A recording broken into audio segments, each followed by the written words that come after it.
Good evening. I'd like to call this Board of Health meeting to order at 6:33 on June 21st. If everyone could please rise for the Pledge of Allegiance.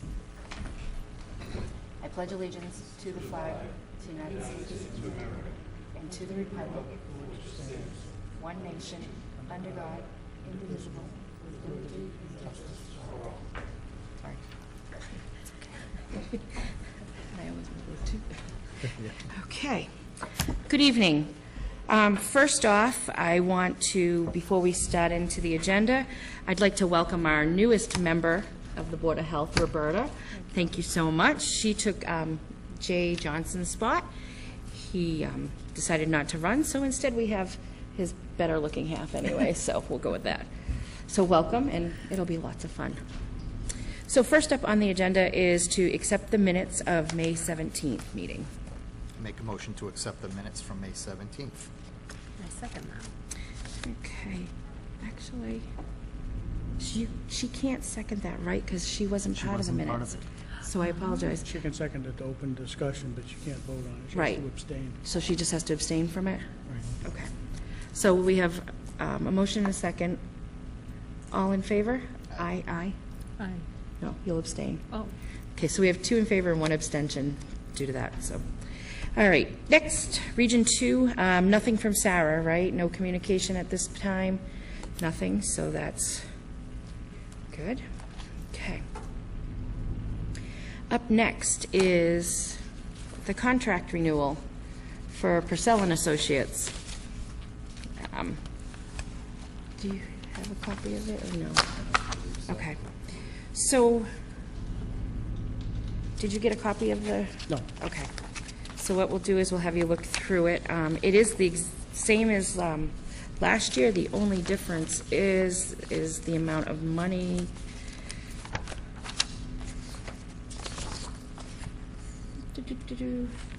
It's gone up from, you were getting a monthly payment this year of $1,373.33. It is going up to $1,416.67. $70 raise. Yeah. So that's what has changed in the contract, but I will give it to you to look over. And I just remembered that it was coming up, and usually Rosalie used to handle everything, so it's, I just gave him, hold on, this is my old copy. Is it July? July 1. Yeah. July 1st. So, okay. Do you want to do anything with this now, or? What, it's been a while. Do you need to review it? Not really. Okay. So then, I haven't read it. You haven't? I Okay, read it? well, Yeah. if you haven't read it, then Then we can just vote. Yeah. the only thing that changed in the contract from this year to last year to this year is the dollar amount. it'll still, read it last it'll year. still roll over until the Right. next meeting anyhow. Right. So, All right, so we don't need to do anything with it at this moment? no, you can read it after, and then he's still contracted with us, Sure. so. Okay. I'm not interviewing anyone or anything, I just haven't read I it. was going to ask, does that mean that I can come back and renegotiate the price? Or? Yeah, good luck with that one. Okay. Up next on the agenda is the inspection of nail salons. You should have a copy of that in there. So, this is all new to you.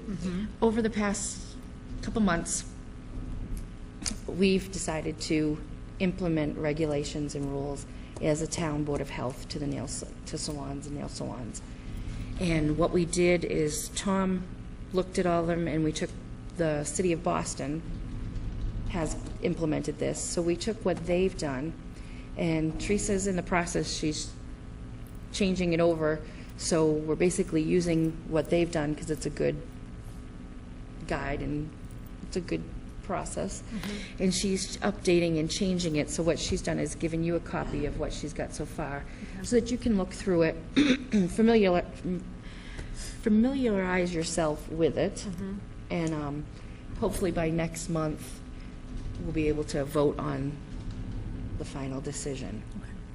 Do you have any comments regarding it? The only thing we need to do also is once, actually, before Teresa finally makes the final draft, we had spoken of having a couple of practitioners, or one or two practitioners come in to receive their input for them, so.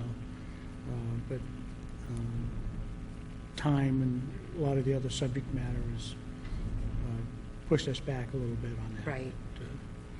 But it's still something that we could probably put together by then. Oh, most by the definitely. next meeting, so. I do know we have one practitioner here tonight. Okay. So what we can do is, when she gets it all together, it gets all the We can switches have up. a meeting or Yeah. sit down. And she could, I'm sure we can email it to her, she could look it over and Right. come in and talk with you. Right. Lori, does that work? Sounds good to me. Okay. Okay, so that's good, and this will give you a chance to look through it, and if you have anything you want to add, feel free, you know? Any input, any questions, feel free to. And how are you with everything? I'm fine. I sent it off to another person in town who Excellent. does nails and manicures, pedicures, so Good. she's reviewing it. Beautiful. Okay. Number 5, we have a tobacco violation. Tom? I guess what we were informed of, the City of Worcester sends out, does our tobacco enforcement investigations, and found that they had a violation at Patriot gas station. I guess the illegal thing that they were doing is selling cigarettes by the onesies, which is illegal, breaking packs and selling them. They were cited for it by ticket. It's up to the board what you choose to do now. I'm not sure that was a fine issued? Yeah, the Okay, so the $100 fine. That was the first offense for them, It looks like Yes. it was paid as well. and it was paid as well. That's Yes. what it was, so it's just an FYI for you at this time. And that the state does their follow-up, and they usually notify us. Well, the state, we actually have jurisdiction. There is no state law. Well, I think there But I is a mean, state they send law somebody that's- out usually to do another, They're hired actually by us. right? What happens is the tobacco control, all cities and towns are qualified to receive tobacco control enforcement money. But what we've done is we've allowed the City of Worcester to come in and do our compliance checks for us. They become, they're invisible, it's much easier for them to do them, and they're professionally trained staff on how to do compliance checks. There's nothing arbitrary about it. They just, everybody gets inspected. And then they collect all the evidence and then report back to us. Simple as that. Okay. If we have too many or whatever, the board has the right to suspend or revoke or modify their permit to sell tobacco products. Okay, this was their first offense, so. Do they have a file of offenses from previous, or? No, this is their just- first time. This is the They've been first. there a long time, okay, all right. Yep. So they paid their fine, Yes. and they're monitored by Worcester Right. And we keep everything. And us as well. Yeah. and us. We keep a file on every facility. Okay, thank you. Up next, Leone's Brick Oven Pizzeria, order to appear. Hi, if you want to come up and have a seat and just identify both of yourselves, please. Thank you. Excuse me, My sorry. name is Nabil Rafael. I'm part owner of Leonis Pizzeria in Okay. Dudley. My name is Anis Zakhari, and I'm a part owner too. Okay. I'm going to let our health agent speak first, Mr. Purcell, as to why you're here and what's going on. can I just ask one question? You Certainly. said part owner, and you said part owner. Are you co-owners, or are there other owners as well? No, that's it. Okay, thank you. Okay, my reason for asking the board to have the owners appear were because of numerous continuous violations of the food code in the operation of their business. We've done numerous inspections, at least 4 to 5 inspections over the last year, and every time we go in, we have inspections that are corrected the next week, and then we'll go in a couple of months later, and it's reverted back to the original or beyond what the original inspections were. And particularly the last one that we went to, the last inspection we did, it became one of the worst. It was, there were 6 critical violations there the last time we were there. Usually 5 or under is tolerable, but it's something that people need to pay attention to. Particularly, it was disturbing, particularly the last time. When I walked in, there were 3 employees there, and all 3 of them, I went to address them, and nobody spoke English. I asked them a couple of questions, and nobody understood what I was saying. Finally, Mike appeared a short time after I got there. I was doing my routine inspection, or re-inspection, and one of my observations where I found chemicals or external preps mixed in with food items in the dry storage area, and Mike ended up speaking to the employee that did it, and he offered up as an excuse that he doesn't read English, so he couldn't read what products were that he was distributing throughout in the dry goods storage. It bothered me because now how do I know what he's really doing and what he's capable of? And he's a food handler as well. The gentleman that was unpacking and putting away the storage was also observed tenderizing some steaks or meat and cutting them up and preparing them to be cooked, I guess, on the grill.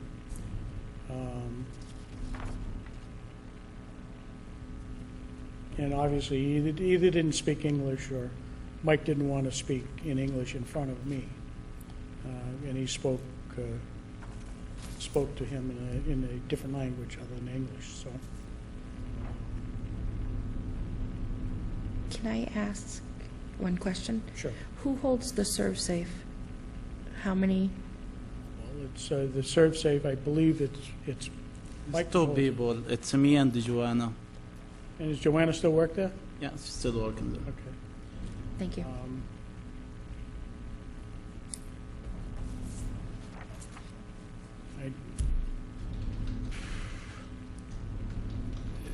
This isn't an occasional, this is repeated. These are repeated violations, and it's the same violations over and over again.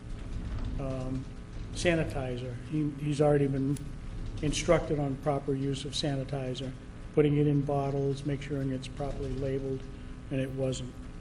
One of the others was the proper use of a hot holding tray, which is, or the tank that's used to, it's not used to heat product up.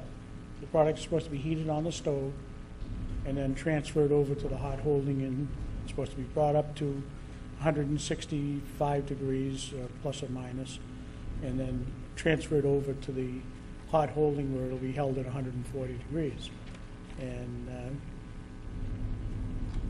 obviously that wasn't the case, because there were 2 containers, one with food products, sausage in it, another one with meatballs, and those were running at around 142 to 145 degrees, which is fine.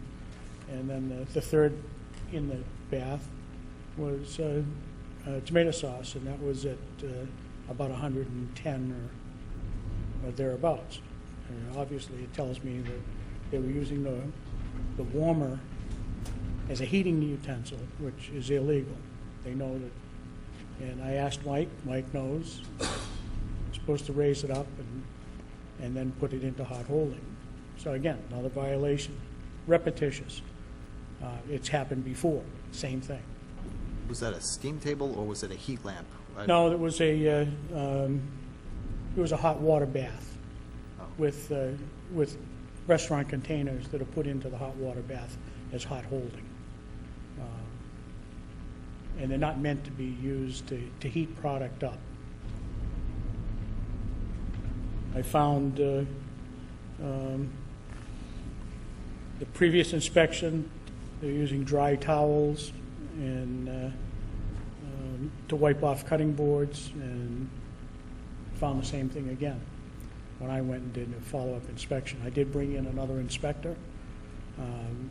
I didn't even look at the other inspector's report until after I finished mine, and found that it was just repetition again. Thermometers not working, food uncovered, improper cool downs of certain foods. Again, this is and some of that stuff is pretty basic stuff. Right. One of the things that I would suggest that if the board is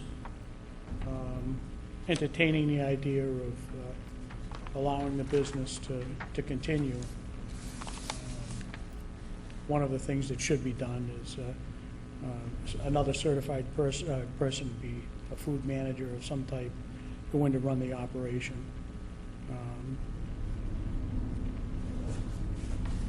That's one of the things that I would suggest that be done. Okay. There's several other things that could be done. I think that if you're going to entertain the idea of them continuing their business, then that way I would make the highest priority is get somebody to supervise. It's like putting a business into receivership, having somebody to oversee their operation and have the final say on their operation. And these all have been within, over the course of time, but frequently, since we I've had. been there 3 times since the first of the year. When was your fire that you had? It was in February. Teresa, do you have that I've been stuff? there at least The fire. 4 times since February.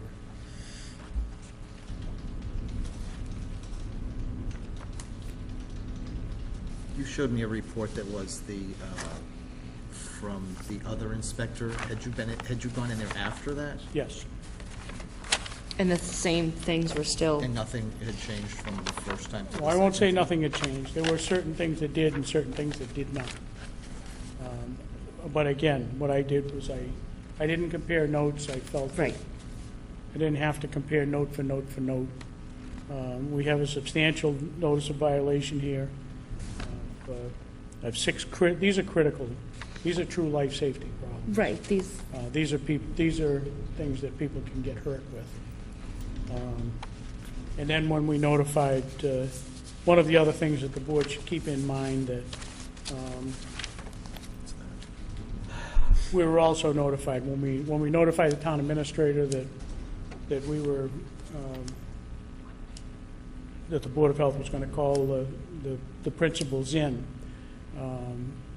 Town administrator brought attention to us that there's an outstanding fire department fine, that not only is the fine still outstanding, their 2 appeal processes have lapsed because of their failure to show, and they have a fine of $3,000, is it? Yeah. 3,000. $3,000 worth of penalties that are still outstanding there as well. And that's one of the other grounds that the board could consider.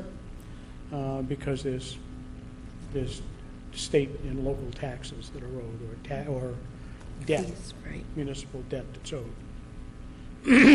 So that's all I have at this point for evidence. Okay. If there's something else that you want to ask, by all means.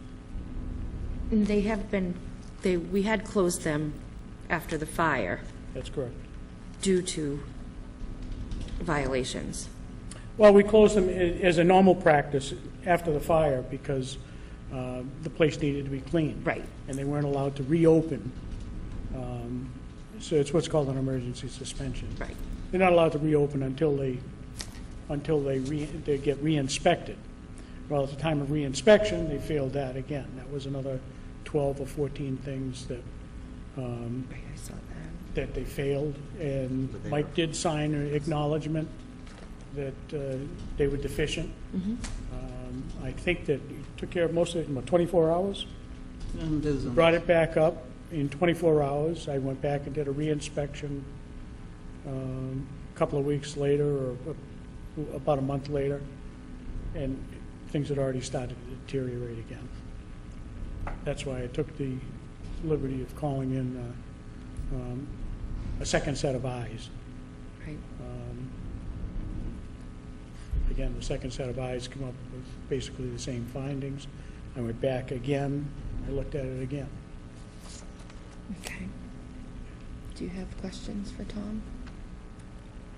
At that time of the inspections, do we implement a fine, or do you fine them? I did not find them at the time, and I still haven't fined them. We could, the board, but what I wanted to do, I think the fines really don't,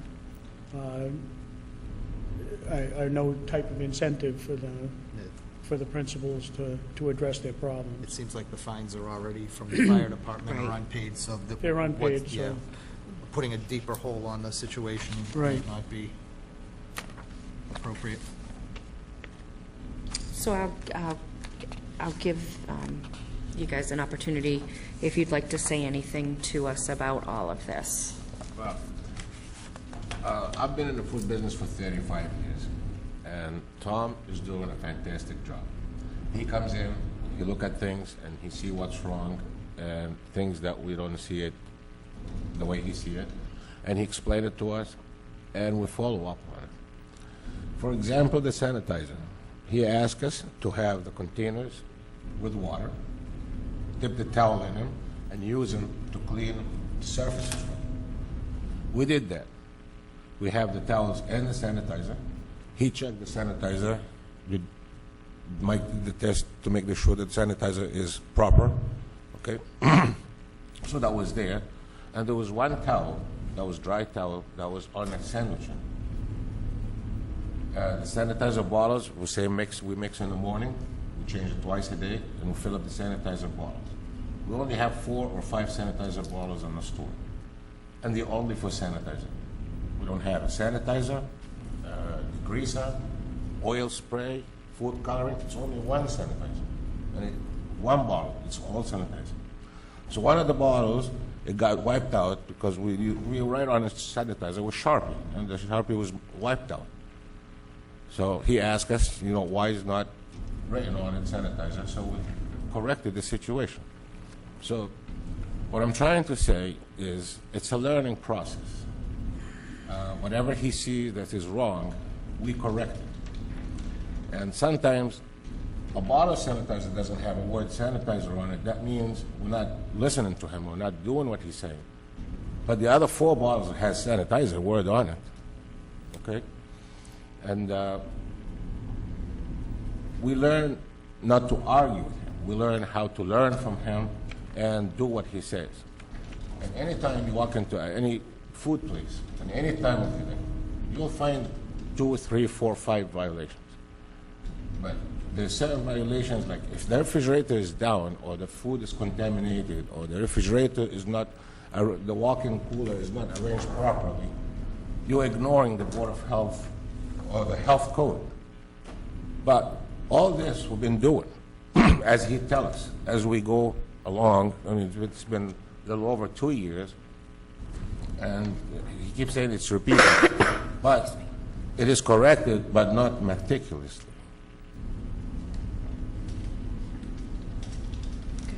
Tom, do you want to respond? Okay, first of all, like I said, the sanitizer bottle may have had sanitizer in it, which obviously the test strip indicated it did, but the sanitizer bottle was unlabeled. They were told a week or 2 weeks before to make sure that they were all properly labeled. As far as the towel on the sandwich station, it was bone dry. It wasn't wet. It wasn't. They weren't using a sprayer and then using a dry towel to wipe it off. There were tomato stains and meat stains and everything all over the towel, as if it was dry, and they're using it as a brush just to wipe to swipe the crumbs and other products off of the cutting board. Now, as far as my going in to do an inspection, although we try to use we're not going in to do an enforcement, we're trying to use it as an educational thing, but the operators are already certified, or say that they're certified, to be able to operate a facility. There shouldn't be these kind of obvious, blatant kind of violations that go on. We have other facilities around that don't have a problem. You may find one or two problems, and I agree, we're all human, and there's an oversight. But this is repetitious. I think 4 sets of inspections over a 4-month period or a 5-month period and it's the same things over and over and over again. They use now the latest is that Mike says he's going to hire a girl from Papagino's or wherever it is because she knows that she's got to serve safe. Number one. Number two is his employees. He told me right to my face, his employees don't speak English. So he tells me they act like it's the old country. Am I correct? Is that what you said? And Yeah, they bring their bad habits over. Yeah, when somebody new. And as soon as you turn your back, they digress back into. What happens is when somebody comes from other country, it's all different. So it takes time to teach them how to do it right. They do learn. Maybe it takes time. Maybe sometimes he forgot to do it right, but they do it right in the end. Like we're making sure that he has to do it right. Right, but it unfortunately, it only takes one time for somebody to get sick or somebody to get hurt, or be it a safety issue, a food issue, and that's where we're here, and that's our job is to protect that happening to any of your employees and the public. So, Another critical inspection, a violation that I had observed, and it was really pretty distressing to me. We found improper cool down of chicken, cooked chicken. Chicken was cooked, and it was Mike identified it as chicken that was going to be made into chicken salad, and it's been out on the counter. I asked how long it's been there, and he asked the other gentleman, and he says, and the answer was it's only been there a short time. I picked the pan up, and I felt the bottom of the pan, and it was the same temperature as the counter. So I took out a thermometer, and we measured the temperature of the meat that was sitting on the thermometer on the table. And what was it? Room temperature, right? That was like 80 It something. was around room temperature. So it hadn't been there just a few minutes, or even 15 minutes. It'd been there for quite some time. And these are the things that I have to deal with. and I will say I have seen your kitchen firsthand. I was through the back of your kitchen when after the fire. I was able to see. I have been in a lot of kitchens. I've gone on inspections. I've worked in kitchens. So I do know what you need to do and what should be done. As he did see all the cleaning, like all the walls was cleaning, everything was clean. The hood is up to date for the inspection. All the fridges are clean. Everything is arranged. There is a Took the whole change. kitchen apart and There is put a it back big together. change. And when you come to see our store, you came after a fire. Like there is. It was there a mess. small fire, but the things I saw had nothing to do with the fire. And we discussed that. You know, when we went there, we told you things that had nothing to do with the fire. I've been in several of the local kitchens around here, gone through. I've gone with Tom to see. That's our job, is to see what goes on. You've worked in food industry, I've worked in food industry, so I have a serve safe. I know things that you need to do. And yeah, there are places that you go in and they may not have a hat on their head or little things that aren't detrimental to health and safety, you know. We can ask Tom, like when he came for inspection about the cleaning, like how was the store for cleaning? Like, the walls, the floors, the hood, the Unfortunately, fridges. I shouldn't have to tell you that stuff. I shouldn't have to order you to do that. I remember jokingly saying to you that you should, after I told you to clean the walls, and you did. I told you should hire taller people because you only reached up 6 feet. The last 2 feet you never touched. You didn't touch the ceiling. Last inspection. Excuse me. My point is that when you do a kitchen cleaning and a kitchen overhaul, it's supposed to be done from ceiling to floor, baseboard to baseboard. Not just where you're walking, not just where you can reach. When you This see is- spaghetti sauce on the walls, it's been there for a while. When I take a look around at the baseboard, and I can see that the material has been swept up off of the floor, but I can still see black along the baseboards and within 4 inches of the walls. That tells me that nobody does any heavy cleaning in there. When you pull appliances and tables away from the wall, and you see that there's dust and grease and everything backed up. Yes, you did after the fire, take all the equipment out, but that was the last time you did that. What about last time when you came for inspection, like 2 days ago or 3 days ago? Did you see any of this in the store? What I saw when I was in there the last time, I gave you a copy of the report, and you signed it. Okay, but all the walls was clean, all the floor was clean, all the fridges was clean. Again, no, they weren't.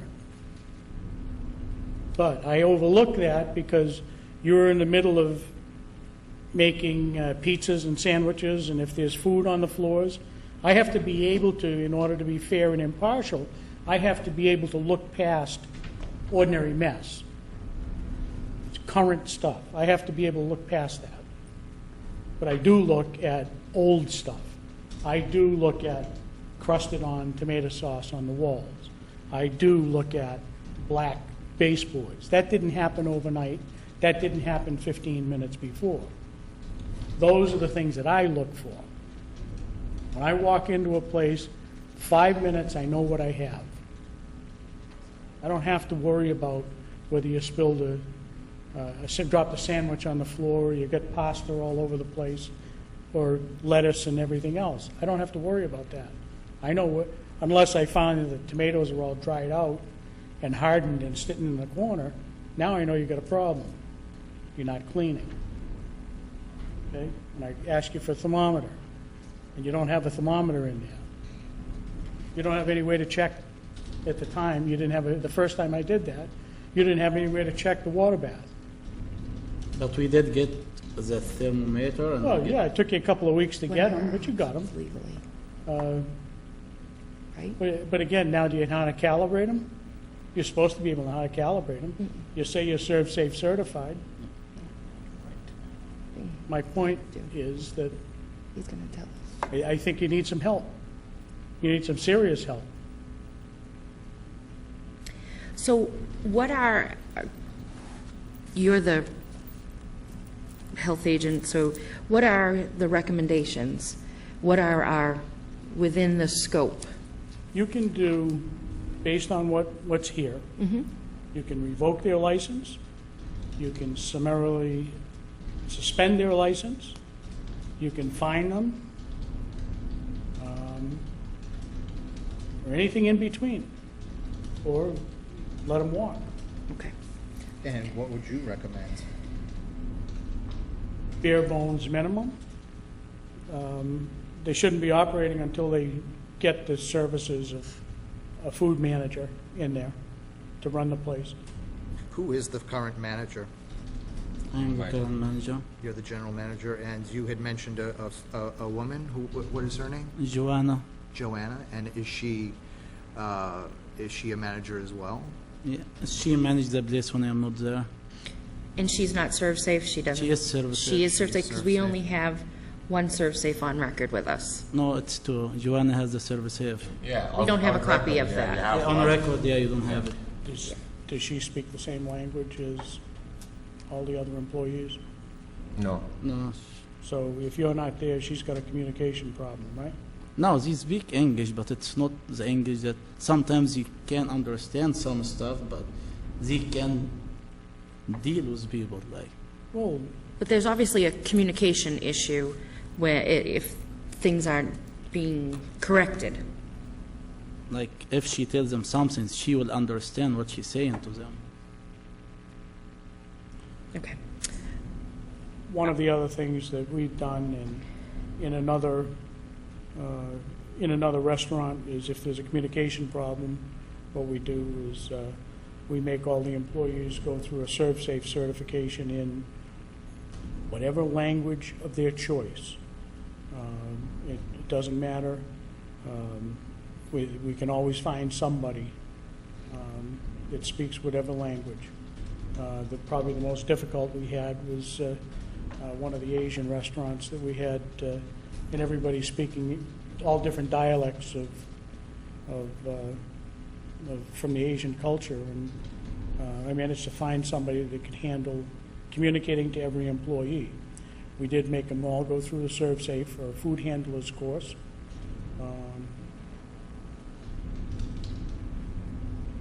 That's a starting point. How many employees do you have? We have 3 or 4. 3 or Depends on 4? the situation. Yeah. And how many employees work per shift? Usually 3. You have 3 or 4 at a time, or a total of 3 or 4?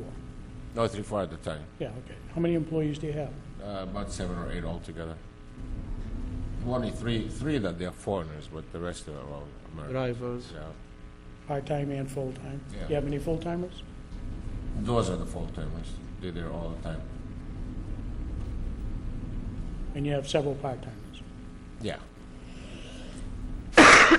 Excuse me. One of the other things I just failed to mention was improper labeling on certain foods. We went through this through 2 inspections, and he's continuing to sell unlabeled containers and self-serve unlabeled containers of one of the items was baklava that he buys from another facility, and then he breaks up the packages and repackages them. Another one was brownies. The same situation. What I did was I tried to contact the manufacturer, tell them to send in, if this is a common practice to do that, but when they do that, when they send it in bulk, they also send a strip or a package of repackaging labels that go with it. Well, there were no labels. Everything was, again, it's a repeat violation. His answer was, well, I don't make any money on it, I won't sell them anymore. Get back the next time, and there he is selling them again. It seemed as though as soon as I walked out the door, they were gone.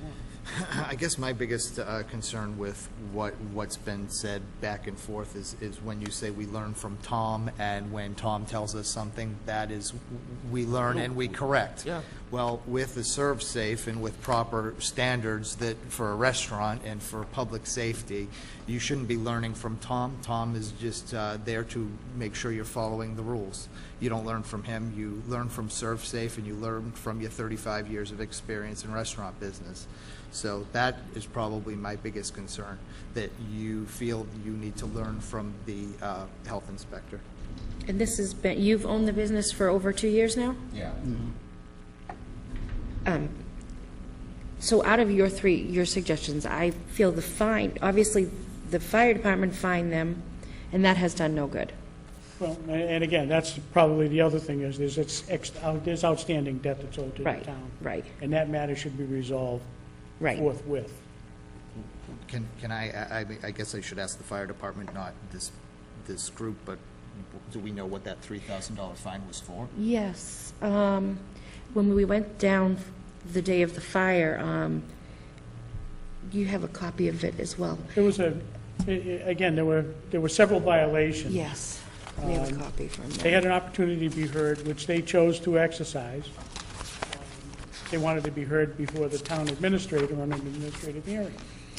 And twice, according to the town administrator, twice the proponents failed to show. I can read you what the fire department, failure to maintain cooking equipment, failure to have exhaust system inspection, failure to adequately clean exhaust system, failure to comply cleaning and inspection, failure to notify of non-compliant system,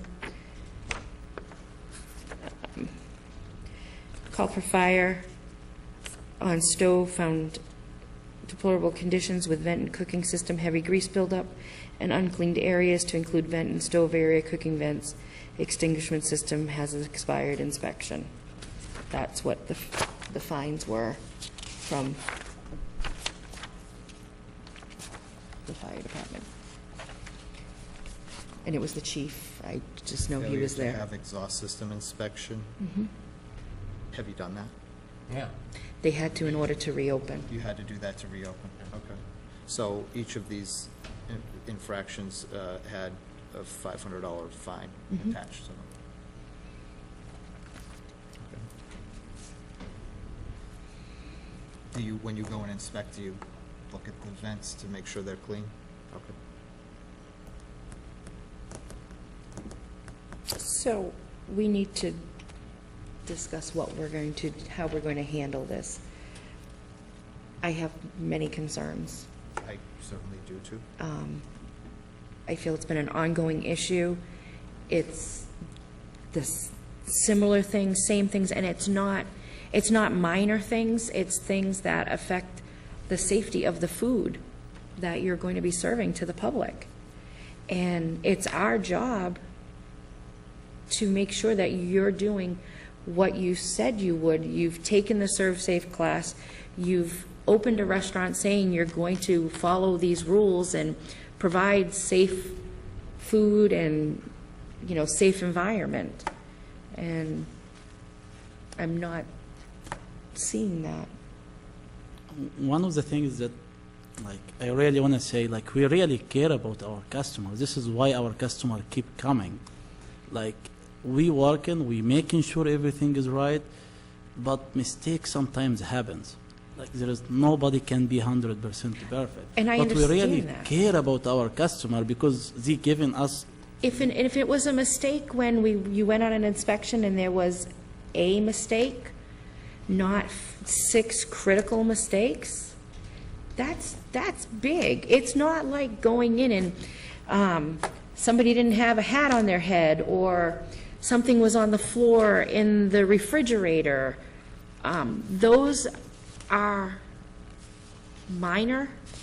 These are 6 critical. This is chicken that was left out, not being properly cooled down, just left out there. You know, the food isn't, the heating of the food being kept in the warmers, not at the correct temperature. Those are things that are important. Those are huge. They're not, somebody doesn't have a hat on their head. You know, there's a difference there between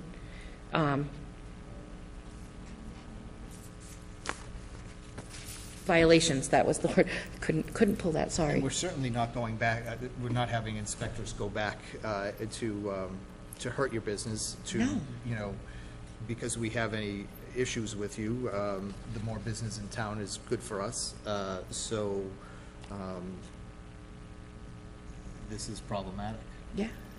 as we see these reports, that Serve Safe isn't being followed and taken as seriously as it should be. Obviously, your customers are number one, or you're going to go out of business, but Serve Safe is before your customers even come in the door. You have to follow Serve Safe. If you don't, then you can't open your doors. One of the other things is repeated violations. That's another area that could be, they could be made to pay for extra inspections, that some communities do that.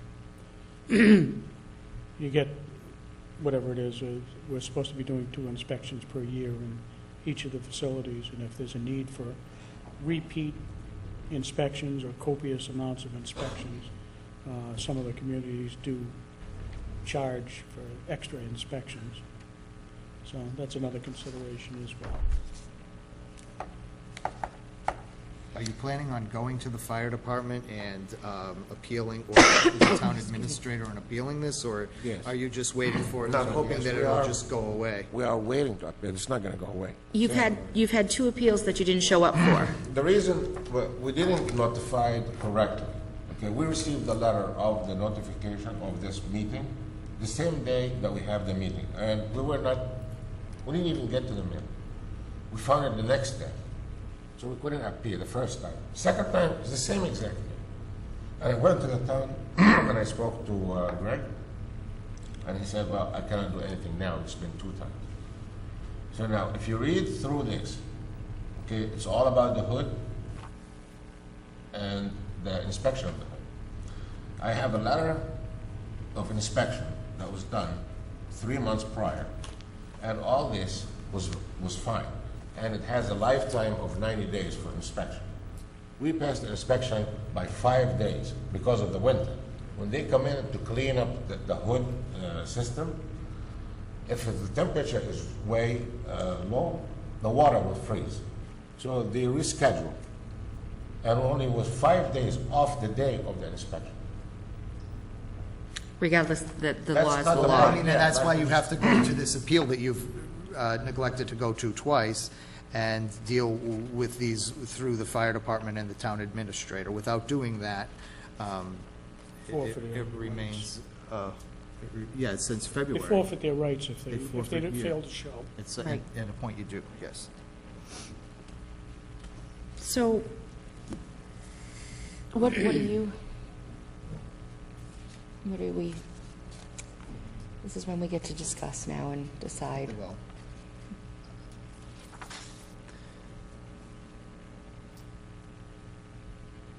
any opinions, any thoughts? I feel fining is not an option. Fining is not an option, I don't think so. because regardless of why, they haven't paid fines that they were given back in February. So, you've given ample times to fix mistakes. So,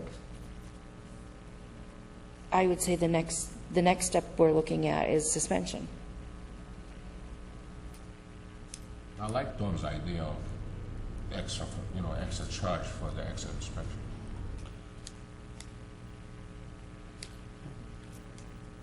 I think that, if you're going to, one of the suggestions I would make, that if you are going to go with the suspension, that they're subject to reinspection, number one. Number two would be to mandatory that they have a certified food service manager or another serve-safe individual on duty at all times. Yep. And third thing you might consider is serve-safing all of the employees, making them go through a serve-safe class, Obviously not the drivers. except for the drivers. But Right. anybody else that's working beyond the swinging doors, anybody that's in the kitchen should be serve-safe certified.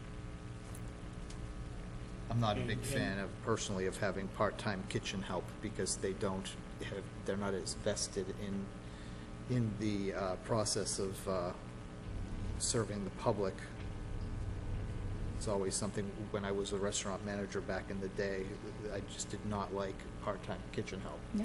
Well, I don't, one of the things that I observe in the facilities similar to this, during the downtime on the delivery people or the clerks in the front, they've got them in the back making, preparing salads or doing this or doing that, or packaging up condiments and in unit dose containers. They've got them doing kitchen staff work during their downtime. It's common And practice. that's common practice. With everywhere. I understand. Yeah, you know, packaging up ketchup or mustard or whatever Right. for a sandwich, it really isn't We had an one issue. place where they were making crab rangoon or Peking raviolis, making them all by hand. And that was all the waitresses and everybody who was there during downtime. Not that, no. No. So what we did was we made them certify everybody. It worked. For a How while. many people do you have that handle food, and are they part-time or are they all full-time? Well, there's three people that mainly that they handle the food. You know, they prep the food, cook the food, and all that. The others, the part-time help usually in the busy time they work on the grill to help, take care of the fry later, grab things out of the fry later before it burn. End of the night, 8 o'clock to 10 o'clock, washing dishes, sweeping, mopping. So they're not really into get involved with the prep or the preparation of the food itself or the cooking of the food itself. But bringing a basket off the fry later, I don't think need certified There's a person to grab it out. There's a lot to be said about ServSafe certification. Aren't necessarily just food handlers. There are also kitchen staff that do cleaning and prep and Yeah. maintenance and all of that. And Yeah, right. They There should should be- be classes for simple service. Yeah. managers Exactly. anyhow. There should be Right. something, Because they need to be aware of what, why they have to clean the refrigerators and Right. and why they have to clean the coolers and why they have to make sure that all the food is covered. and why you don't have a dry towel out. Stuff like that. Right. Those are common sense things. Right. That should be taught, and it shouldn't be the exclusive secret domain of one or two people in the kitchen. That should be common knowledge. All the staff should be aware of what it is. How readily available is a ServSafe course? Very readily available. We could pick up the phone and There's a guy, yeah. manage to get, there's 2 or 3 of them right in Southbridge. They'll send for his facility, they'll send a teacher right out to his place. So they could They could do it feasibly physically get right in his, everyone done right at his get them all in there, establishment get them quickly. all done all at once. That's what I want. If there's any special, if there's any special language It needs, has to be the whole. we have to, What do we we may have a little bit of a difficulty, No, we know but we somebody. can get, We if bring you can get somebody to that's speak the languages. certified, that would be Yeah. perfect. Yeah. But I mean, that's what I would suggest that they do an in-house one. And everybody working there has to be ServSafe certified. So they're all aware of what the process is. And if the driver's going to step foot in the kitchen, then he needs to go through this. He's gonna be doing any work out there. I understand there's socializing. Right. That goes on all the time, but if he's in the way and he's disturbing the guy making sandwiches and he's passing this and passing that, then Yes. he's now become a worker. And when he's in the kitchen, he should be dressed appropriately. He should be wearing hats, he should be wearing, clean apparel and all of that, so. You shouldn't be out in the kitchen pulling their hair up and stuffing them under a hairnet. No. I've observed the girls doing that, standing out there by the pizza station and they're pulling their hair up. That's all supposed to be done before you get into the kitchen. That's what the ladies' room is for and the men's room. I want them to be able to get somebody in and do that before they reopen. All right. I agree with you then. And I think that it has to be a reinspection. the certified serve safe on duty at all times, which that would be, They would all have. they would it. all have that. So I want I would suggest that the two people who are serve safe qualified to sit back through it again, because it doesn't seem like it all stuck. Never hurts to go through it again. I mean, I've been through it many, many times, tips courses for alcohol, just over and over and over and over and over again. Yeah. It just has to happen, because you lose things, you forget things. And a copy of all their serve safes on file. All of them should be new. Yep. They should all have. So how long would that take? Today's Tuesday. I would think Wednesday, Thursday, Friday, they should be able to get somebody in there. You can leave an open-ended suspension on, with certain conditions, that certain things be met. What we would like, Like it's got to be a successful inspection to make sure that, again, the serve safe should all be done before they reopen. right, Their issue with the fire department / town administrator or town manager should be resolved before they get their suspension lifted. All of these things should be done. My suggestion. Is the town administrator readily accessible to resolve He's- this issue? he is in, what's today, Tuesday? He's here Wednesday, Thursday, Friday this week. The town administrator is here. The selectman secretary is not, but the administrator will be in his office. Well, again, that's up to the, Yeah, to the businessman to find a way to make arrangements. They've got a lot more than just worrying about the town administrator Oh, in yeah. 3 days. They're certainly not going to, I don't believe they're going to be able to get a serve safe certification done in the next 3 days. I don't think so. No? Okay. Yeah, that'd be tight to That get would be. somebody to come out here. so it could be an open-ended one then, until What's open-ended? there's no time frame, Closed until? until Close this, until- this, and that is met. All the following have been met, whatever you, Serve safe people are independent, aren't they? well, it's not like they're sitting at home tonight waiting for a call. No. No. All right, so there's,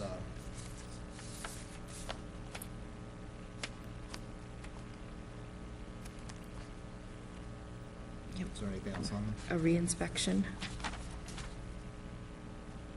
And Is provide. there a fee for the reinspection, since it's been done multiple times over the last, Should be, it's up to Okay. you. What, and what is a, what What's is our a, standard? what is a What's standard? the license fee is, what, $100? $100? $100 it is. Re-inspections already set by the town, it's $100. Okay, It is. $100. All right. And copy of all serve safe on file with us. With copies. Yeah. With copies to us.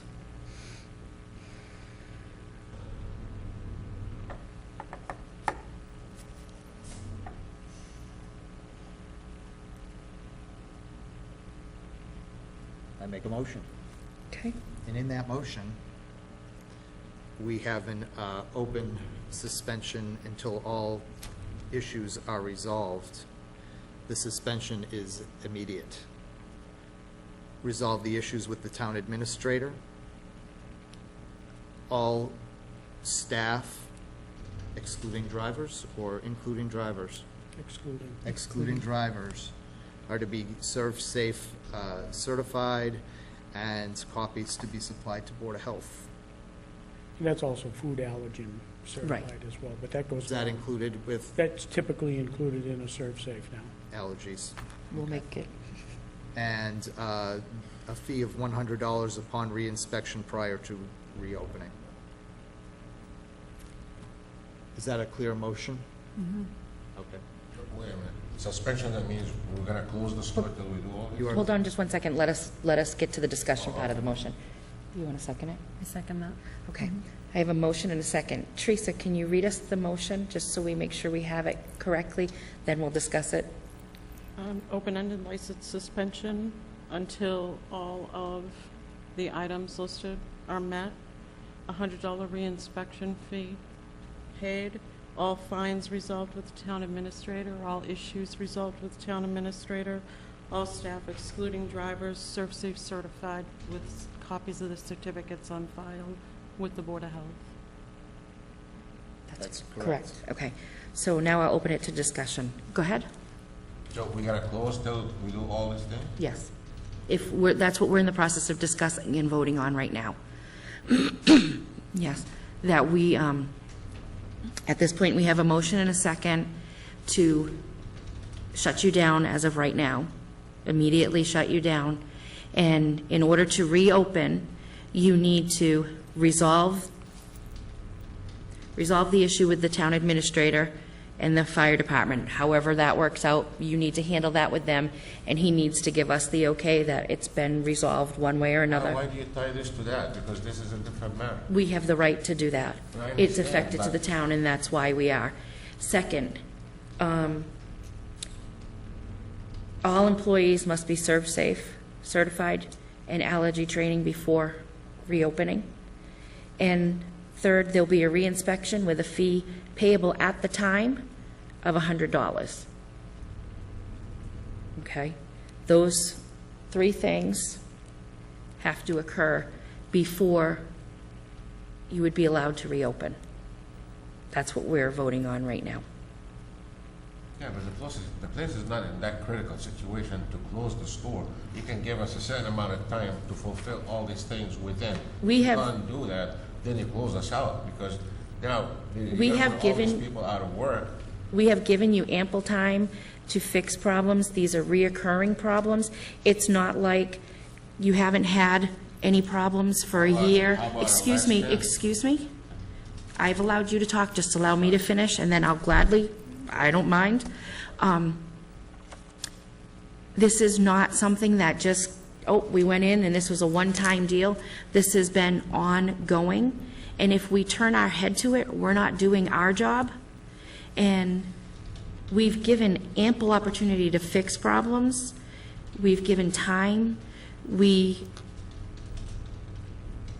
have worked, I feel Tom has worked with you. We have worked with you. We haven't called you in, but enough is enough. It's getting to the point where the food is not safe to be serving. And that's a problem for us. That's our job, is to protect the public, and by no means do we want to hurt your business, but it seems like it's the same violations, similar critical violations, so we feel like you're not taking it seriously. I guess I feel if I was a restaurant owner, and when I was working, and they came in, if there was anything wrong, you immediately fixed it. And if it wasn't your doing, you spoke to the people underneath you and you told them it does not happen again. And as a manager, you checked on that every day. You checked on that on your shift. And I just feel like it's not being done. That's how I feel, that it's not being done. You're taking the violations and, oh, well, you know, yeah, this, that, the other thing. So it's time for us. Tom has done his part. Now he's bringing it to us. It's time for us to act on this. So go ahead. Go ahead and you can speak. I apologize. Thank you. Now, all I'm asking is for one last opportunity to do all what she said, but without closing down, because, you know, arranging for somebody to come in that they speak the language that these guys can understand, and they're good workers, and, you know, they just, I hate to put them out of work, and all these people put them out of work, for, you know, and, you know, to get somebody in there and do that, it's not like this, you know. And we understand that. And the town administrator, if he's not available, then I'm close till he's available, and we have the meeting, or we resolve the issue, or pay the fine, or whatever it is. He is available, and that's something that he sent to us when he knew that you were coming in front of us. Yeah. And because it's been appealed twice, and there have been no shows each time, it is something that we can attach to this. And that's what we are doing at this time. And as long as we know you're moving towards a resolution on that issue, and the town administrator tells us that you're moving towards a resolution, that would satisfy us. We're not, your resolution there could take a little bit longer. You just need to actually communicate with him and not do no-shows. You And he have to need- actually communicate, get Right. it done. And he needs to relay that information to us. Can you give As us far as opening, a certain amount of time to do that without closing? as far as opening the doors without your staff being ServSafe certified and you being recertified for ServSafe, you're tying our hands because it is the safety of the We have community. 2 people already certified, so they can overlook these people. But the violations are there with those 2 people that were certified, and we're asking for them to be recertified, and as well as the rest of your staff, because the violations are there, and they're continuously there, and we need to know that you're running a safe operation. I know that you want to run a safe operation because it's your bread and butter to serve the public. We need to know that you're serving the public safely. I'm saying, just give us a certain amount of time, and if we don't fulfill all this, then we'll do the shutdown. But, so you could say that we could come in tomorrow morning at 9 a.m. and re-inspect your place for $100 and keep you open. You're saying that we could do that tomorrow without issue.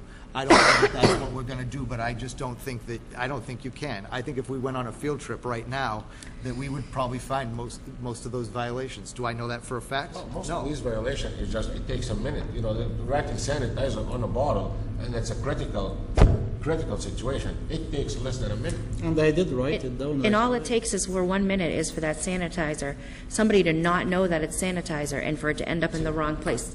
Who's But- somebody? It's only these people that in the store, and they all know this is only the bottles that it has sanitizer. It's not that bottles that is used for different It doesn't matter, it's the law. I know, It I doesn't understand. matter. But And that's, our job is to enforce the law. Absolutely. So, we have a motion and a second at this time. Any other discussion? No more discussion? No more discussion. Okay. I have a motion and a second to suspend, immediately close them and suspend their operation indefinitely until all employees are certified ServSafe, a reinspection done with a $100 fee paid at that time, and the fire department town administrator issue to be addressed, and the town administrator to inform us. Were we supposed to have a service manager, or Well, if they're all being ServSafe certified, then we don't? I don't think we need to have a, If it still becomes a perpetual problem because of the manager himself, it's almost like you'd have to consider putting him in receivership, somebody to dictate to the manager what he's supposed to be doing and not doing, and failure to do so gets an automatic report back to the Board of Health. Receivership programs do sometimes work. Unfortunately, what happens is the person's job may feel like they're in jeopardy because the manager can possibly retaliate by firing them. But if you feel that a ServSafe is a safe bet, this is probably their chance that the manager will continue to, that the manager will improve. If he doesn't, then we're back in the same boat at the next inspection. So let's leave it at that. okay. And it's painful to do this because I was in the restaurant business for so long, anywhere from a dishwasher, a server, a manager, and I understand how hard it is to keep a place clean, how hard it is to keep all the equipment clean, the coolers clean, taking everything out, rotating everything, dating everything. It is such a hard business. I don't envy you, and I apologize for this, but all in favor? Okay, we'll take a vote. All in favor? Aye. Aye. Passes unanimously. Please get in touch with the town administrator tomorrow. Your best bet would be to physically come here and speak with him. Again, this is not what we want to do in any means. I worked my way up through as well, did every job you could imagine, and I understand. It's just our job now is to protect the public. So, Tom, what do we have to do? I will post their business tomorrow. Okay. You'll be by and post, When they leave here, they should be going down and closing up. closing. What time do you close today? 10 o'clock. So I would, when you go back, you're going to want to start to close down. And Tonight. Tom will be by to officially post it tomorrow. You have their contact information? Yes, we do. Okay. They have all of that. So it passes unanimously. Can I ask for clarification? Are we asking for the town administrator and fire to be resolved, or? Town administrator will give us the approval that things are, whatever they feel. Okay. He just has to give us the okay that they've taken Moving care of forward it. to a resolution. Whatever he feels is good, he'll let us know. Yeah, resolution should be made. Yes. But that's at least, so,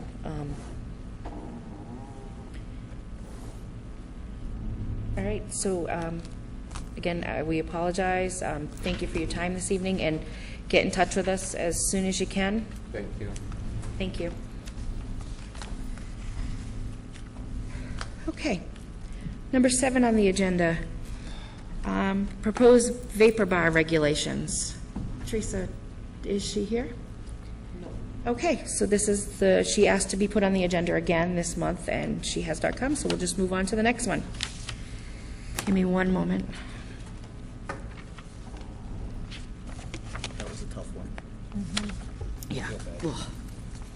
Okay. Up next, number 8, public hearing for proposed cemetery, Corbin Road. Okay. Continue the public hearing. I did receive an email we reached out to Ahmad Zarain, who is the representative on behalf of the Islamic Society of Greater Worcester, and he stated, in light of the ZBA decision, we would like to hold off on the Board of Health meetings until a further development. So, at this time, I would entertain a motion that we close the public hearing. Is the public meeting open? It is, We opened it? yeah, it's Okay. continued. Oh, It just it's continues continued. month All to right, month. okay, without a formal opening. Yes. I would entertain a motion that we close the public hearing with a denial without prejudice. So I make a motion that we close the public hearing with A denial without a prejudice. denial without prejudice. I second that. Okay. I have a motion and a second. Do I have any discussion? Yes. Mr. Borowski, come forward. Why can't we do it with prejudice? Mr. Borowski, I was advised by town council as to the exact wording. Okay. This allows that if they come back at any time, they do have a right for a public hearing. It's just, this legally was the way I was advised to do it, and I will follow my town council. Okay. Are we gonna discuss any buffer zones? Cemetery that, depth? Number 9 is proposed private cemetery regulations on my agenda, so we will be getting to that. Take all my comments back. No problem. So I have a motion and a second. Any more discussion? All in favor? Aye. Aye. Okay. Did you get that one? Okay. Are you having fun yet, Roberta? Welcome aboard. I mean, First meeting, this is you're just getting thrown right in. Okay. Up next is proposed private cemetery regulations. So I have been working, and I do have a list. I did not print it. I will recite it off my top of my head. Hopefully by next month, we will have something active that we can approve. the things that we have on there so far is in keeping with the town of Dudley's municipal cemeteries. The items are that they must be buried in a vault, you must use a coffin. The town of Dudley has, which they've done on their past cemeteries, is that the bottom of the vault has to be 6 feet above the water table. That's what Waldron, 6 feet above the water table. That's what Waldron, that's what they made them do at Waldron Cemetery. Yeah. That's why I went back and rehashed all my stuff and, yeah, and then a 2-foot above covering.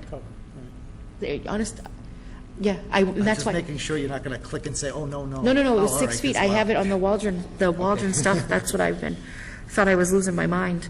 And I will bring that. That's why we're not. And then we discussed 100-foot, you worded it much, I have it worded in the. Buffer zone.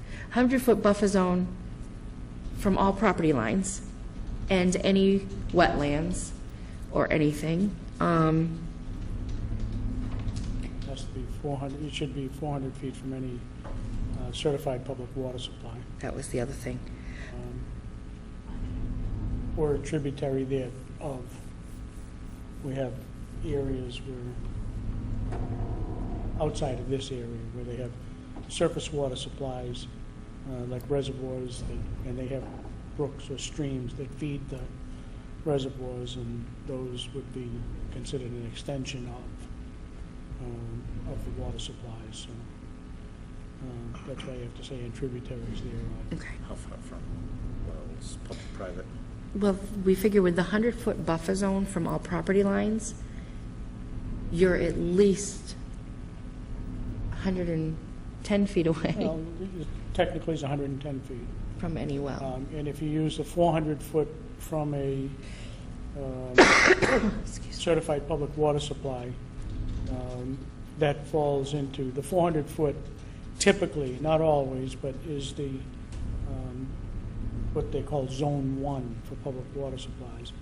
Where actually, virtually nothing is supposed to be built within Zone 1, or there's no expansions of pre-existing non-conforming within Zone 1.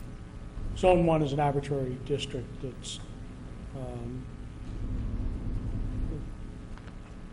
there are other criteria for what Zone 1 is, but DEP uses, the standard of Zone 1 is 400 feet.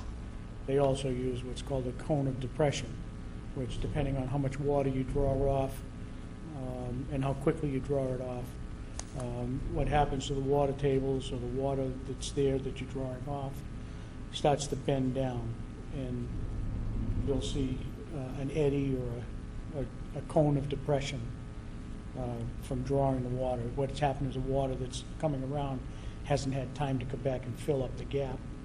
So you'll see the water right around the well start to go down. But the water out here will still be high. So what they do is they look at the cone of depression by checking distances to see where it is. And also, I did email Conservation, and Carol said that Matt was going to review and send us some items to put in for recommendation as well. So that's why I don't have the official anything tonight. I will work on it with Tom, and once I get the information from Matt, and what I'll do is have Teresa type it up, or I'll type it up and then send it out for everybody to review, so that by the time the next meeting comes, we should be able to have something, Everybody being the 5 of us? yeah, on the board, all On the board board. members, sorry. Thank you. To review and be able to have something concrete. Also, Gary said that he would review I was it. going to say, before Yeah. you I before you spoke go with him. ahead and promulgate any regulation, Right. have them review it to see if it's an item that can be promulgated. Yes, And then the final approval comes from the AG anyhow. Right. so.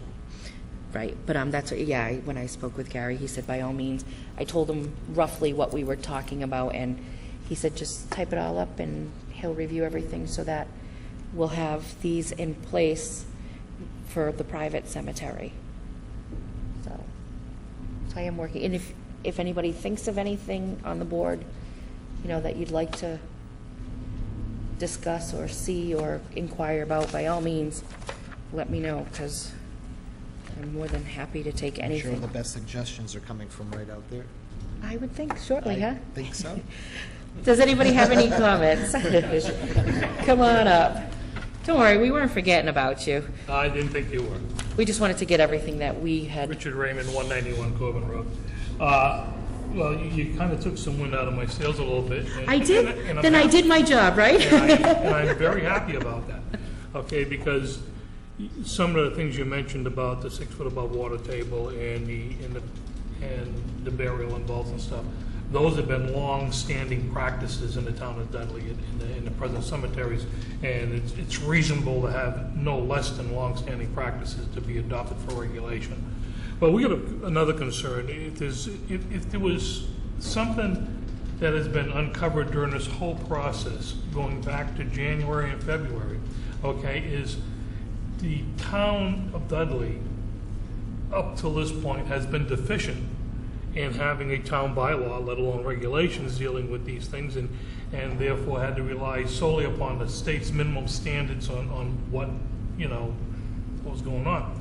The present cemeteries in town, God, they're well over 100 years old, and they were there long before houses were there and everything else. So, they're there. And proposed new cemeteries, I can understand that there has to be certain regulations, and a lot of towns have adopted different regulations as well as town bylaws. And we would like to work with the Board of Health in developing bylaws, okay, for the town to review this fall, and to the point where we can get it on a warrant for the concerned citizens to have a chance to give us a yay or a nay, and what's going on. The standards and practices that was set forth, I'll say the World Health Organization. I mean, I bow to credentials that Mr. Purcell has and other has, but I'm not going to discount the credentials of the people that work for the World Health Organization, which has the latest data, the latest information. And some of the towns that have regulations, it's old regulations, and they need to be updated.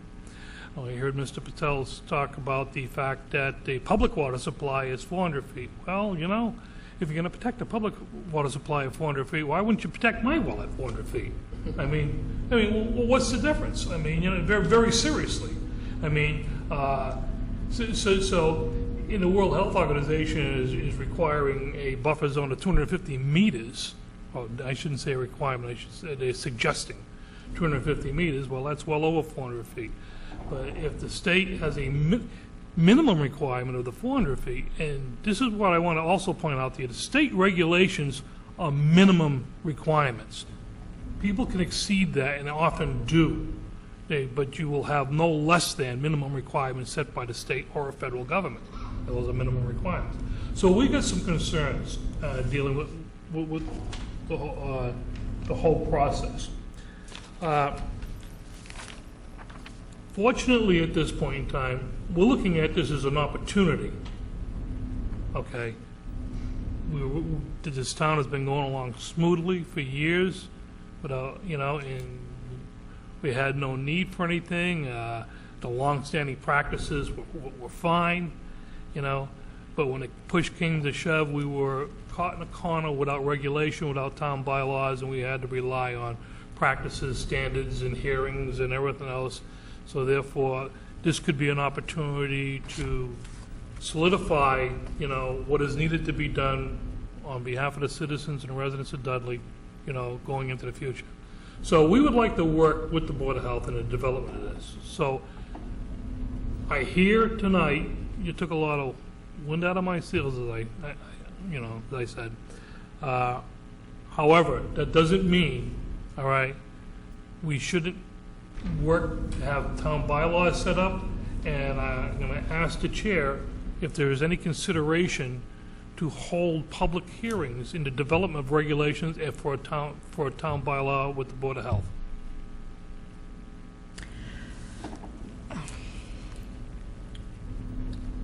Go ahead, Tom. I know you know them. Go ahead. Okay. First of all, don't get bylaw confused with Board of Health regulation. Two different approaches to get the same thing done. Okay? Board of Health can make regulation, does not need the approval of the population of the town. Bylaw, on the other hand, requires town meeting approval. They're two different things, two different mechanisms of enforcement, two different mechanisms of promulgating local regulation. The Board of Health has, and they're supposed to be able to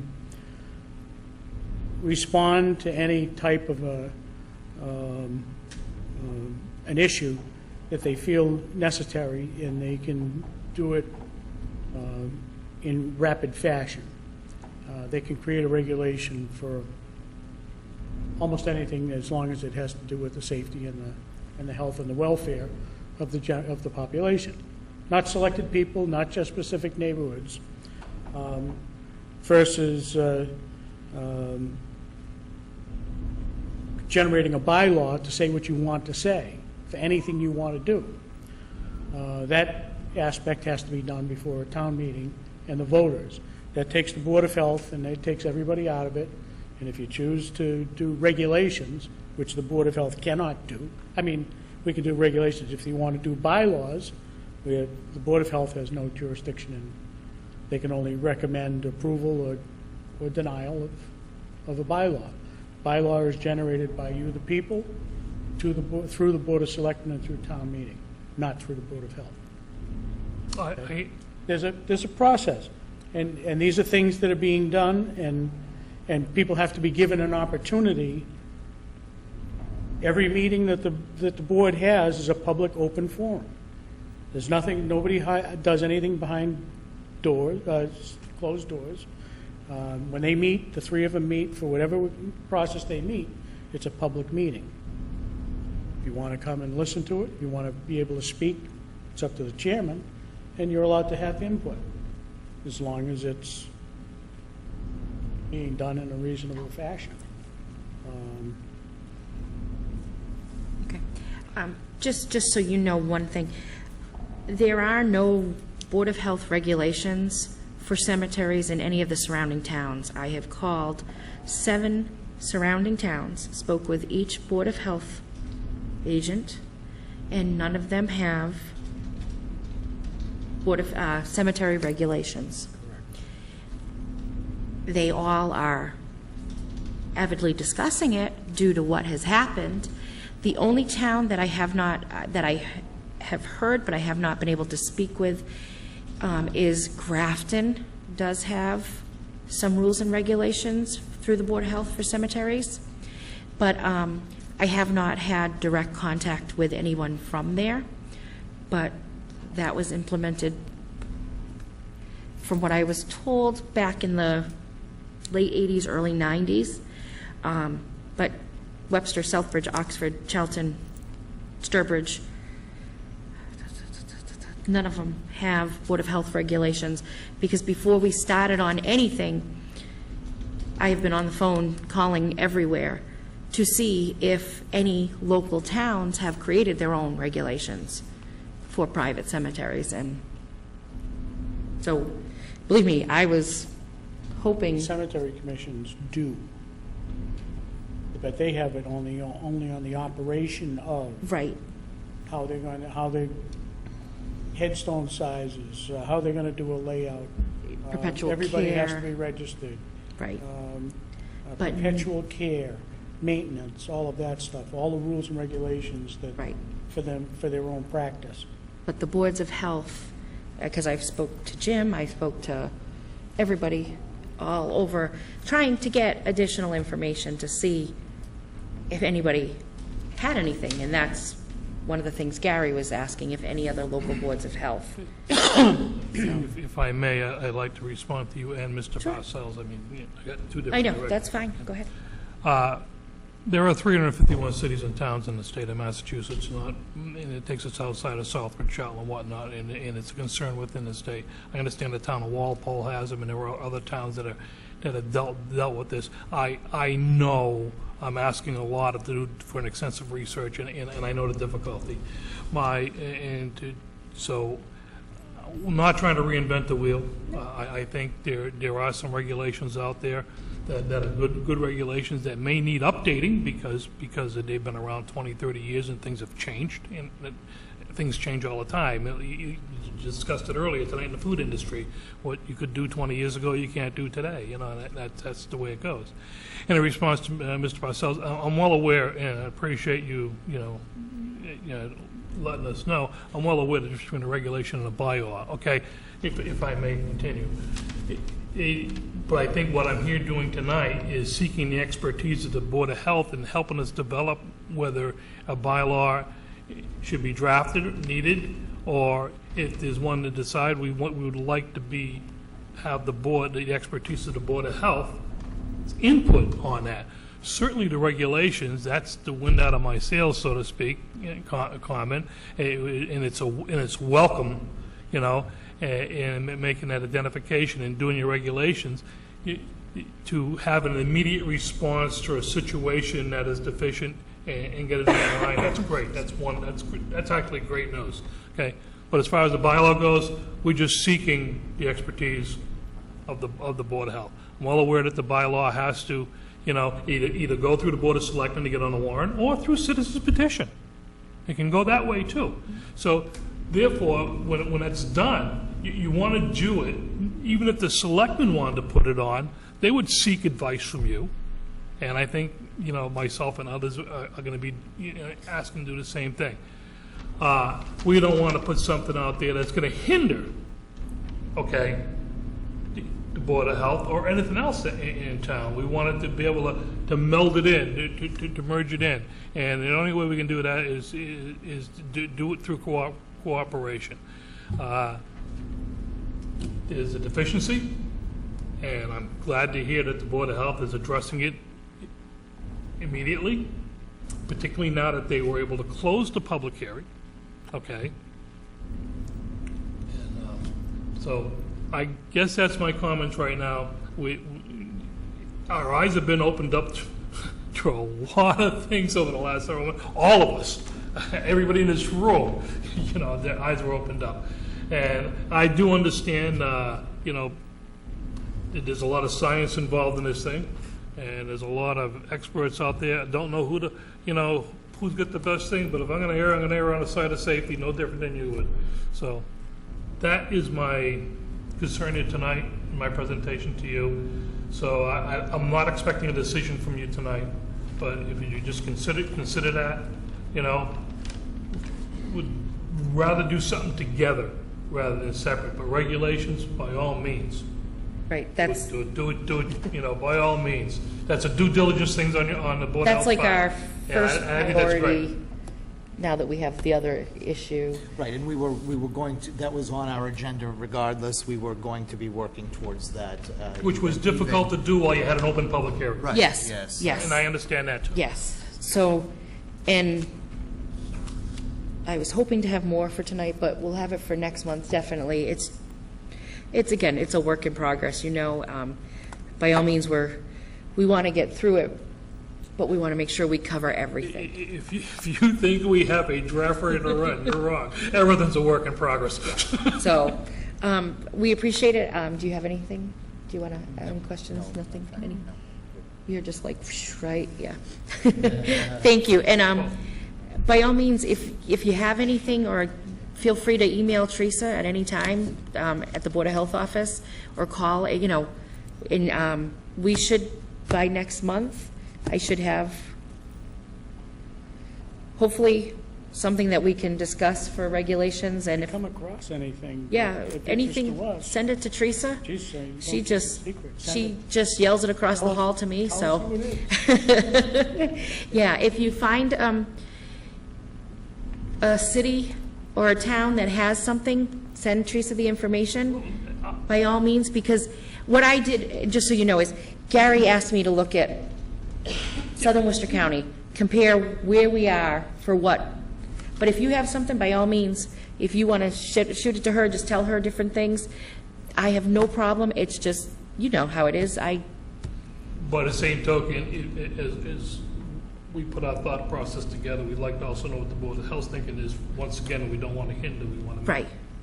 Right. No, we appreciate that. Okay, Thank you so much. thank you.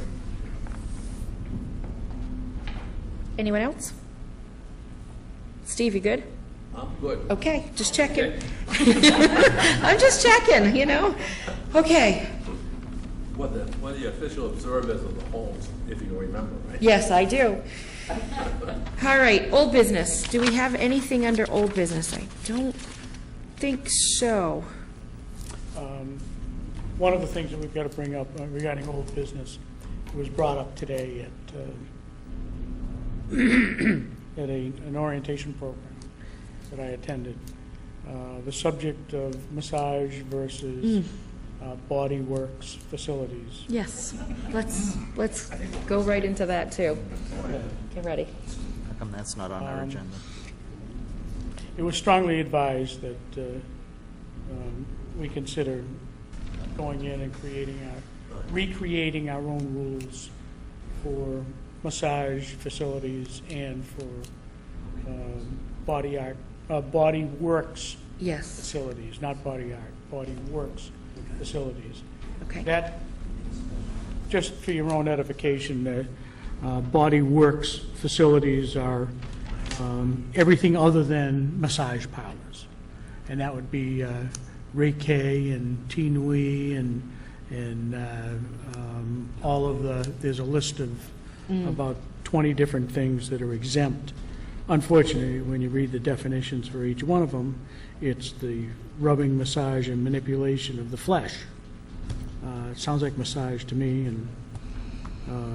but they seem to be, depending on the type of a facility or the name of it, they seem to be exempt from the massage rules. There's an awful lot of impropriety that's going on in these types of facilities, and it's something that needs to be addressed, or possibly needs to be addressed. I'm not saying that we have that in Dudley, but other communities are expressing real concerns with many of those types of operations. We do have a Body Works facility in Dudley that doesn't fall under massage. What? It does not fall under the massage. That's correct. Correct, okay. Do any towns currently have anything? Yes. Okay. So you'll be getting that all together for us and sending it to Teresa. Yes. How's those 18 hours a week working for you? What I'll do is I'll get all 17 of them, and you can peruse them and Okay. digest them.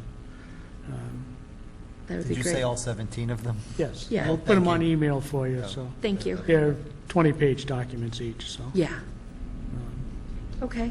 No, very seriously, there's, Yeah, there are quite a few communities that have already recognized it, and they've already gone and told DPH that they have to intervene. yeah. It's Facilities are there, it's the license and is being abused in many cases, not all cases. There's a lot of legitimate businesses out there, but unfortunately, there's also a lot of illicit businesses out there as well. That's what I have for the old business. Okay. Under new business, since I don't have your report on here, I apologize. Got anything to report? Then I have a couple new business things, but do you have anything to report to us? Well, I guess for Roberta, there's a nice orientation format that's online for members of boards of health. And what it does is describes the scope of authority and your power and a lot of the practices and the wide spectrum of responsibility that the Board of Health does have. Everything pretty much from air, noise, and water pollution to dogs and disease control and food service and housing and bathing beaches and all of that. It's a very good learning experience for you. You can do it on your own time, at your own pace, online. next You month. can get certified, By next month. and you will be tested next Monday on it. So. Come around. No, but it's Good. and it's really available, and it also serves as, even for the more seasoned people like myself, it's updating, and you can get stale. We're in certain avenues, and we see what some of the other people are having for enforcement challenges, and or educational challenges, or health challenges. Today we learned we're coming into EEE season, and West Nile virus season, mosquito season is what we're coming into. Arboviruses,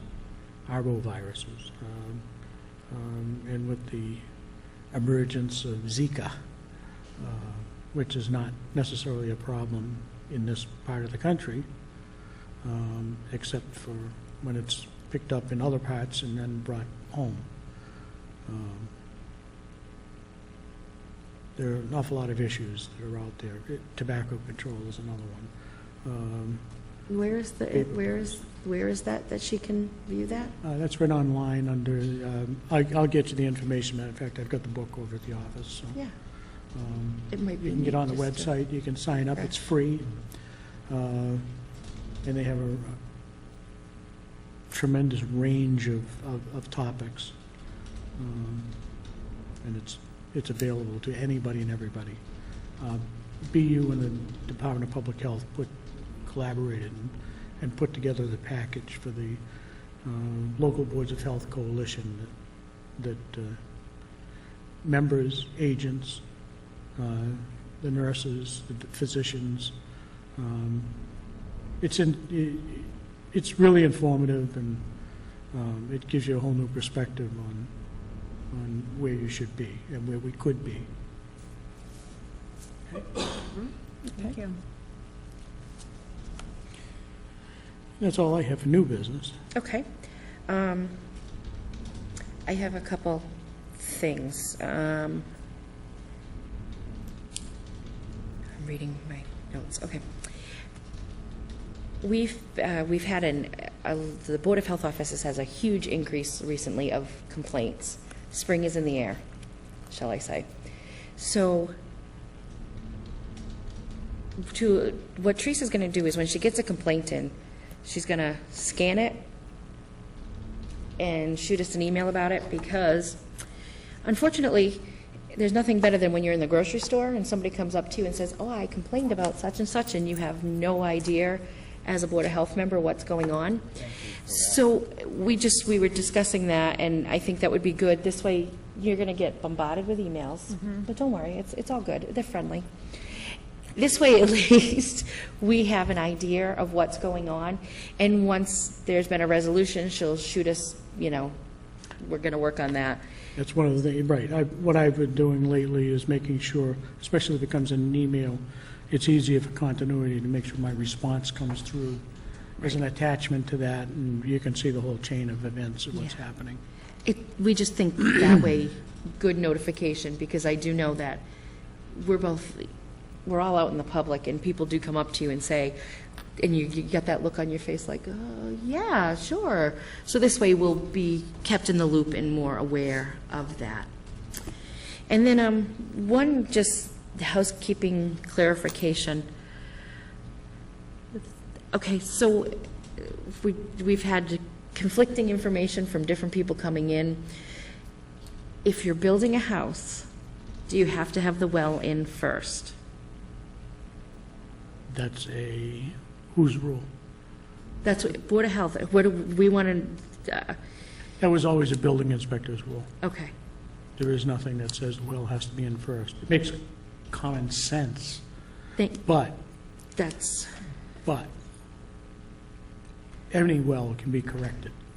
but they have to at least have plans, Well, they have to have, before they can drill a well, they have to have a plan. right? Before they can build a house, they have to have a septic design plan and a well plan. Plan, They don't necessarily have to have the well installed. okay. from a practical aspect. Regardless of, unless the well doesn't generate any water supply,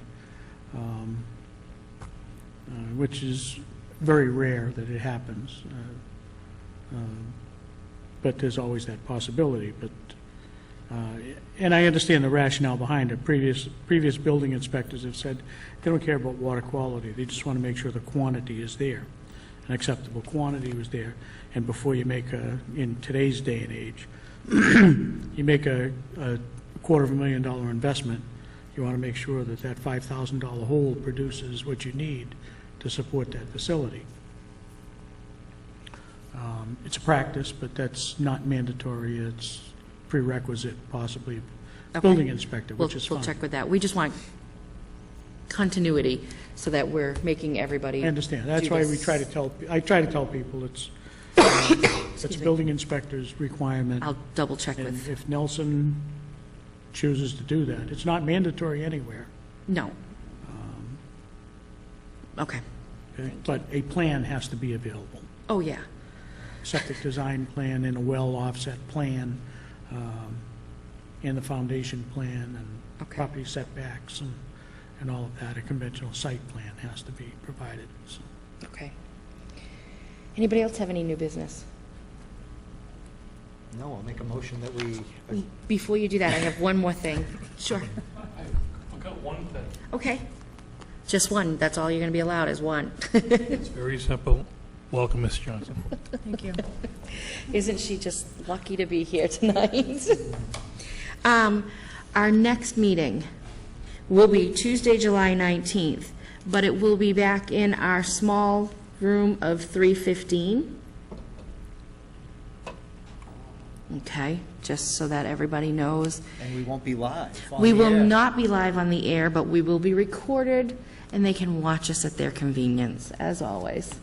But it's open to the public. We're just moving back to our small little room. Okay, now, Ted, go for it. I will make a motion to convene this meeting. I have a motion and a second. All in favor? Aye. Aye. Unanimous, meeting closed at 8:19. Thank you.